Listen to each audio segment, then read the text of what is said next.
Shalom Bapak Ibu yang dikasihi Tuhan. Pagi hari ini kita akan merenungkan satu bagian firman Tuhan dari Yosua 18 ayat 1-3. Demikian bunyinya. Maka berkumpullah segenap umat Israel di Silo, lalu mereka menempatkan kemah pertemuan di sana, karena negeri itu telah takluk kepada mereka.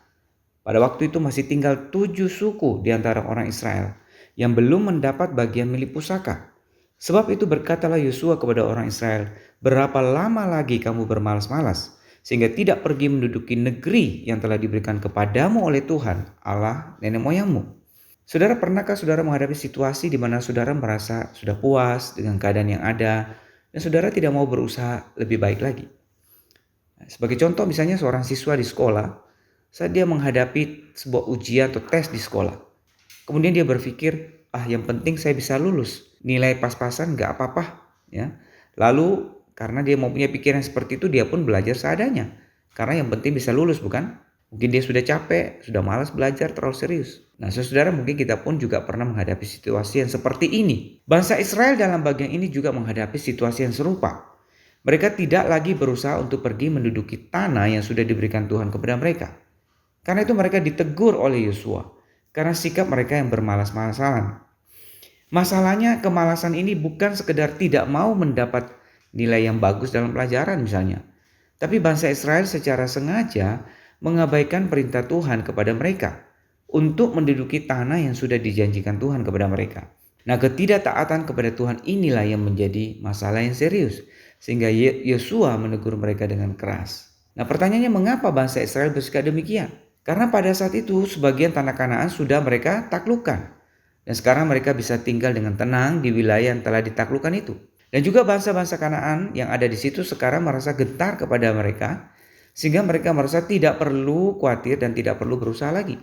Tanpa sadar, kenyamanan yang mereka sudah nikmati ini membuat mereka menjadi lalai, malas, tidak mau berjuang, dan mengabaikan perintah Tuhan. Karena itu Yosua menegur mereka dengan mengingatkan mereka akan anugerah Tuhan dan akan panggilan Tuhan. Tuhan sudah beranugerah dengan memberikan tanah itu kepada mereka, dan Tuhan juga sudah memberi tugas kepada mereka untuk menduduki tanah tersebut. Yosua mengingatkan mereka agar mereka bangkit dan kembali berjuang untuk menduduki tanah yang dijanjikan Tuhan kepada mereka, yang diberikan Tuhan kepada mereka. Nah, saudara-saudara, kisah ini menjadi refleksi bagi kita juga. Kita perlu berjaga-jaga karena ternyata kenyamanan hidup bisa membuat kita lengah, lalai dalam mentaati panggilan Tuhan menjadi saksinya di dunia ini. Karena itu kita perlu berdoa dan selalu memeriksa diri serta bertanya, perintah Tuhan mana yang sedang saya lalaikan? Kenyamanan apa yang menyebabkan saya menjadi lalai?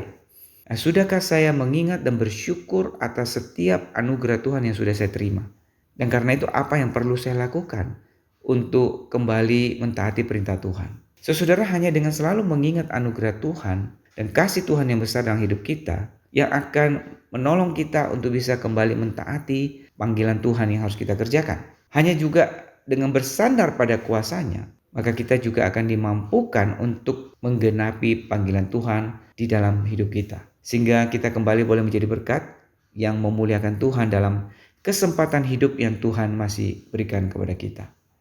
Kiranya Tuhan memberkati kita. Amin.